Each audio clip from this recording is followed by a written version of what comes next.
कि बेटियां नसीब से तो बेटे दुआओं के बाद आते हैं। अजी हम लड़के हैं जनाब, हम कुछ जिम्मेदारियों के साथ आते हैं। आधी उम्र जिम्मेदारियां समझने में गुजर जाती है तो आधी उसे निभाने में।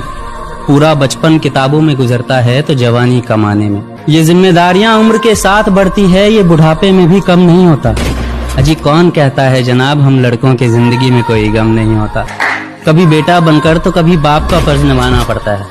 कभी खाने के लिए नखरे होते हैं तो कभी खाली पेट भी चलाना पड़ता है। कभी माँ की गोद में सोते हैं तो कभी जिम्मेदारियों की बोझ में। कभी नौकरी की तलाश में रहते हैं तो कभी सुकून की खोज में। हम हर किसी की तकलीफें समझते हैं मगर अपनी तकलीफों का किसी से जिक्र नहीं करते। जिम्मेदारियों के पीछे कुछ इस कदर भागते हैं कि अपनी ख्वाहिशों की भी फिक्र नहीं करते। हमसे हर किसी को उम्मीदें हैं मगर कोई हमसे हमारी ख्वाहिशें पूछे किसी का मन नहीं होता। कि बेटियां नसीब से तो बेटे दुआओं के बाद आते हैं। अजी हम लड़के हैं जनाब, हम कुछ जिम्मेदारियों के साथ आते हैं। आधी उम्र जिम्मेदारियां समझने में गुजर जाती है तो आधी उसे निभाने में।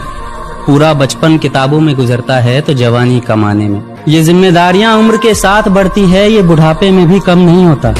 अजी कौन कहता है जनाब हम लड़कों की जिंदगी में कोई गम नहीं होता। कभी बेटा बनकर तो कभी बाप का फर्ज निभाना पड़ता है। कभी खाने के लिए नखरे होते हैं